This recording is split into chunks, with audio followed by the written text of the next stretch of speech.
estocástico sobrecomprado, sinal de venda. É agora que eu pego a reversão da tendência, maluco. Não faz isso não, cara. Não é assim que opera estocástico. Aí, ó, acionou e vai derreter, doidão.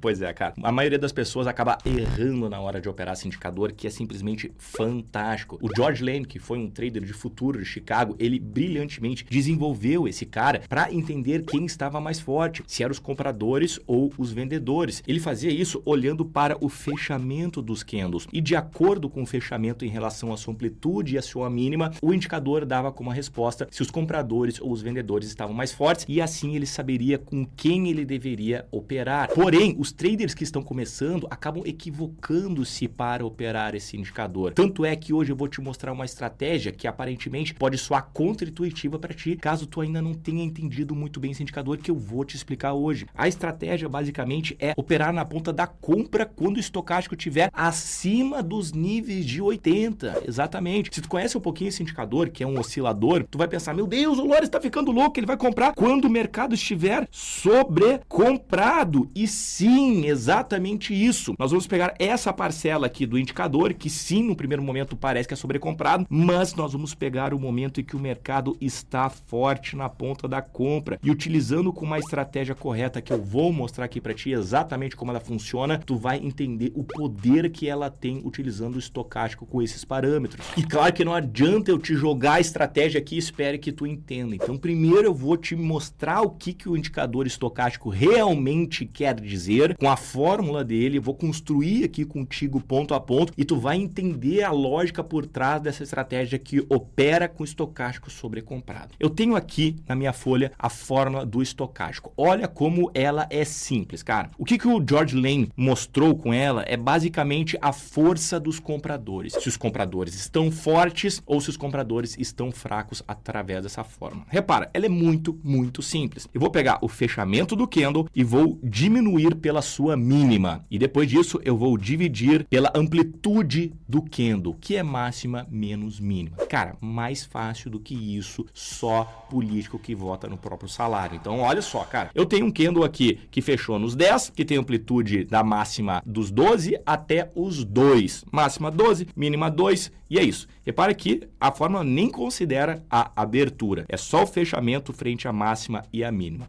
Bom, fechamento menos mínimo é quanto? Eu vou ter aqui 10 menos 2. Beleza. Dividido por quanto, Lores? Dividido por máxima menos mínima. 12 menos 2. Então, eu vou ter que 8 dividido por 10 é igual a 0,8. Ou, em outras palavras, poderia dizer também 80%. Guarda esse número. Bom, indo um pouquinho para o lado, repare que eu tenho o mesmíssimo candle, mas vamos supor agora que ele fechou um pouco mais baixo. Ao invés dos 10, ele fechou lá na casa dos 6. Bom, a conta é exatamente a mesma. A gente vai fazer 6 menos 2 dividido por 12 menos 2. Ou seja, 4 dividido por 10, o que vai dar 0,4. Em outras palavras, 40%. Repara que, conforme o fechamento se distanciou da máxima ou se aproximou da mínima, nós tivemos aqui o percentual caindo. É isso que o estocástico responde. Qual é a força compradora? Enquanto aqui o candle fechou mais próximo da máxima, o que indica que os compradores estão mais fortes do que esse candle, nessa mesma perspectiva, o número nos dá isso. 80% é maior do que 40%, logo, os compradores nesse candle estão mais fortes do que neste aqui. E repara como a abertura não tem serventia neste indicador. Tanto é que eu tenho um outro candle aqui completamente diferente, vermelho, que fechou aqui acima, bem diferente desse aqui, mas ele tem o mesmo estocástico. Olha só, cara, eu vou ter aqui 6 menos 2, não vou ter? Fechamento menos mínimo? Sim. Vou ter 12 menos 2 aqui? Não vou ter? Sim. Aqui eu não tenho 4 dividido por 10, exatamente os 40%? Sim. Então, olha a grande sacada do George Lane. O quanto os compradores estão conseguindo fechar o candle perto da máxima. Quanto maior for o número, mais fortes estão os compradores. Quanto menor for o número, mais fraco estão os compradores ou mais fortes estão os vendedores. Mesma coisa dita de maneira diferente. Repara nesse candle aqui agora, esse quarto candle que tem a amplitude diferente do que a gente estava vendo. Ele tem também a máxima nos 12, porém a mínima não é mais no 2, é um pouquinho mais acima, nos 4. Então ele é um candle menor frente a esse aqui. Mas por que eu estou te mostrando esse candle aqui? Para te entender o quão importante é a relação do fechamento com a máxima. Olha só, cara, se eu pegar aqui, fechamento 12, fechou exatamente na máxima do candle, tá? 12, menos a mínima do candle, que é quanto? 4. Maravilha. Vou ter aqui 8. E se eu pegar a amplitude? 12 menos 4. Ou seja, eu vou ter 8 dividido por 8, o que é 1, o que é 100%.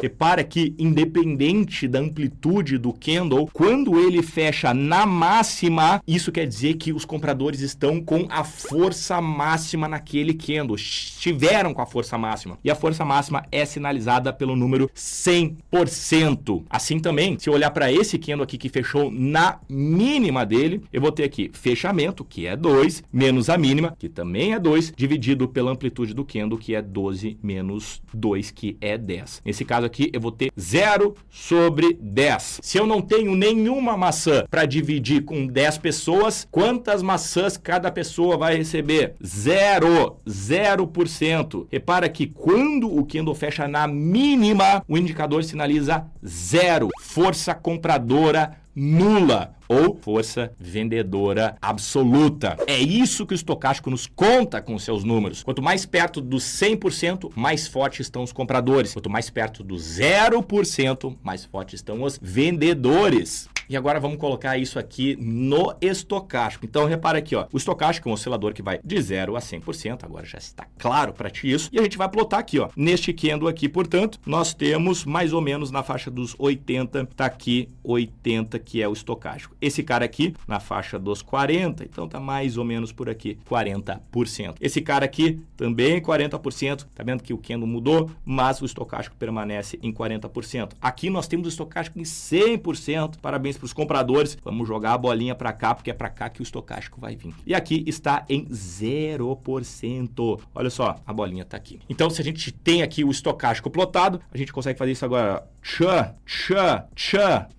Tá aqui o nosso estocástico plotado neste simples exemplo que dá a entender quem está mais forte, compradores ou vendedores. E a gente consegue tirar, claro, outros insights além dos 100 e do 0%, como, por exemplo, se está acima dos níveis de 50, os compradores estão mais fortes e, portanto, os candles estão fechando mais perto das máximas do que das mínimas. Por outro lado, se o estocástico estiver abaixo dos 50, os vendedores estão mais fortes, porque o candle está fechando mais perto da mínima. E se estiver exatamente nos 50, nós temos ali um balanço exato entre força compradora e força vendedora. Entende como é importante entender o indicador, cara? Agora tu consegue compreender um pouquinho mais por que a gente está pensando em comprar acima dos níveis de 80, porque quanto mais perto do 100%, mais os compradores estão mais fortes. Então faz total sentido eu pensar comprar no momento que os compradores estão mais fortes, concorda? Se isso abriu tua cabeça, cara, deixa aqui nos comentários que eu quero saber se antes tu entendia estocástico, agora não, vamos conversar. Agora eu vou te mostrar aqui no gráfico exatamente como ele funciona e como ele oscila. Olha só, primeiro a gente vai colocar ele aqui, né? Estocástico. Inicialmente eu vou te colocar de um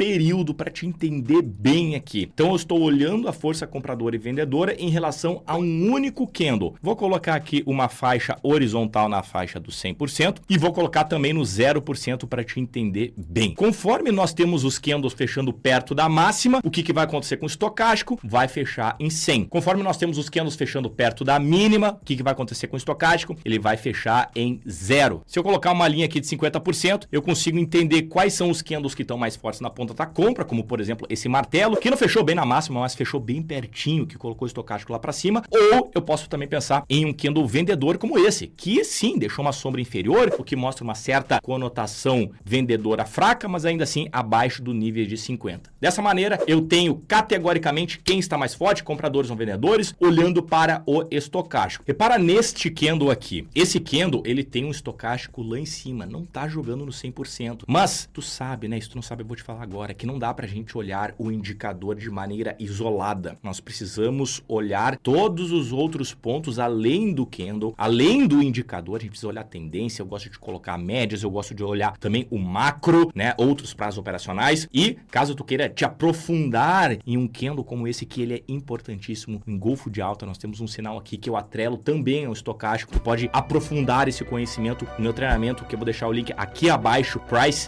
Action, onde eu ensino tudo o que tu precisa saber sobre essa ferramenta tão importante que é o Price Action. E aí tu vai entender exatamente como nós pegamos esse tipo de movimento bonito aqui depois do engolfo de alta, utilizando também o estocástico. Mas aí tu pode estar te perguntando, tá, Lones, mas estocástico de um período, meio esquisito isso. Sim, eu queria te mostrar o de um período para te entender muito bem o conceito por trás aqui na prática. Mas a gente utiliza de outra maneira. Antes de eu ir para a estratégia, deixa eu te mostrar de 2 períodos. O que vai acontecer com de 2 períodos? Agora a gente vai pegar, por exemplo, esses últimos 2 candles aqui e vai medir o fechamento do último candle de acordo com a amplitude dos últimos 2. Que é o que eu estou considerando. Então eu tenho esta máxima aqui e eu tenho esta mínima aqui. O quanto esta máxima fechou em relação a essa amplitude é a resposta do estocástico. Olha só, pegando outro exemplo aqui agora na ponta da venda. Se eu pegar os últimos 2 candles, que foi que eu calibrei com o estocástico, pegar esses últimos 2 caras aqui, né? O quanto esse candle aqui fechou em relação à amplitude dos últimos 2 candles. Então eu tenho esse aqui, o primeiro candle, esse aqui, o segundo candle. Então a gente consegue ver que ele fechou muito perto da mínima da amplitude dos últimos 2 candles, o que coloca o estocástico lá para baixo. Diferente desse exemplo aqui, olha só esses 2 caras aqui, esse verde e esse vermelho. Olha o quanto ele fechou perto da máxima da amplitude. Então eu tenho aqui o fechamento, eu tenho aqui a mínima dos últimos 2 candles, tenho aqui a mínima, tenho aqui a máxima, então repare que o fechamento está bem pertinho da máxima, o que coloca um estocástico lá para cima. Até voltando aqui, né, seria uma loucura o cara pensar em comprar aqui, por exemplo. A loja do estocástico está sobrevendido, vou pensar em comprar. Meu Deus, por que tu faria um negócio desse? Por que tu pensaria em comprar com essa pressão de venda, com essa sombra superior, com este candle fortíssimo? Quando nós olhamos para os corpos, especialmente para as sombras, nós temos uma leitura de quem ganhou a batalha, de quem estava tentando ganhar a batalha, no caso aqui eram os compradores, mas quem acabou levando a melhor, que foram os vendedores. Então, o cara olhar para isso aqui e pensar em comprar só porque o estocástico está sobrevendido é uma insanidade. A gente precisa atrelar as outras ferramentas juntamente a isso, como, por exemplo, olhar para as sombras. Eu, inclusive, vou deixar um card aqui para ti, que é o guia completo das sombras, onde tu vai entender a funcionalidade de olhar para os pavios dos candles e parar de fazer cagada. Então, já separa em outra guia aqui o vídeo e assiste ele depois, porque ele vai ser muito útil no entendimento das sombras dos candles. Maravilha, chegamos até aqui. Agora tu vai ter condições verdadeiras de entender a estratégia. Tem muito cara que fica só decorando o setupzinho. Ah, meu Deus, é cruzar mesmo as pernas. Nem sabe o que tá acontecendo. Então, por isso que eu faço questão de te explicar todo o porquê. Aí sim, eu chego com a estratégia. Bom, temos aqui no gráfico Libra contra Yen. Nós vamos fazer o calibre do estocástico para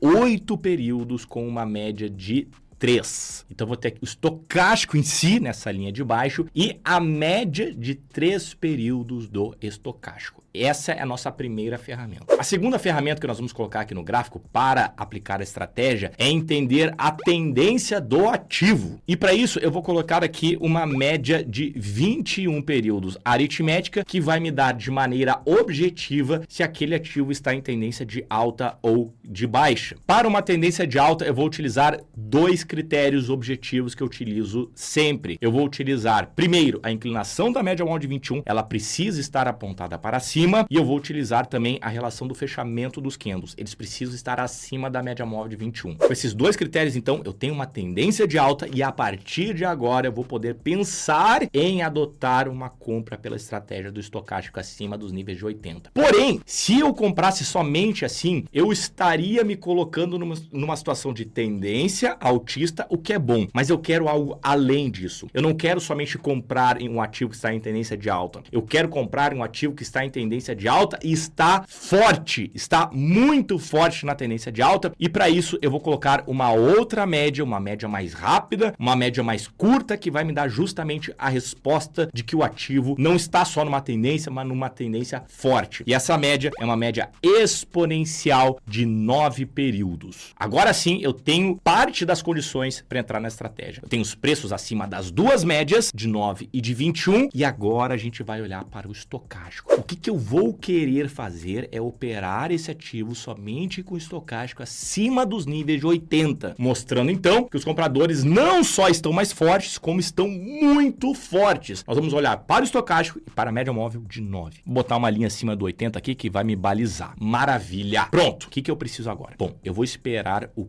cruzamento do estocástico de baixo para cima para me dar o ponto de entrada. Percebe, cara? Eu vou esperar o mercado dar uma leve corrigida quando ele estiver acima da média móvel de 9 numa forte tendência de alta. Com essa leve corrigida, repara que o estocástico vem para baixo da média móvel de 3 períodos do estocástico. Essa vinda para baixo me dá o primeiro ponto que eu preciso olhar no estocástico para poder entrar na estratégia. Primeiro, ir para baixo. Depois, quando o estocástico vir para cima, isso significa que o mercado está querendo voltar para a tendência forte de alta. Em outras palavras, nós tivemos uma correção rápida aqui, o que produziu um estocástico vir para baixo, porém tudo isso acontece acima dos níveis de 80. Assim que nós temos o estocástico voltando a cruzar para cima da linha de 3 períodos, ainda acima do 80, eu tenho meu gatilho de compra. Então coloco a minha entrada aqui na superação da máxima desse candle, eu posso pensar em deixar um stop abaixo da mínima dele, o que eu considero um stop agressivo. Eu, dentro de uma tendência de alta, especialmente uma tendência forte de alta, prefiro deixar um stop mais longo, sim, porém muito mais seguro. Trader que é trader sabe o quanto o stop é importante e por isso que eu priorizo os stops seguros, apesar de ser um pouquinho mais caro, mas eu tenho uma margem de segurança muito maior. Tenho aqui todos os critérios. Tenho média móvel de 21 apontada para cima, tenho média móvel de 9 apontado para cima, tenho preços acima da média móvel de 9, tenho estocástico acima dos níveis de 80,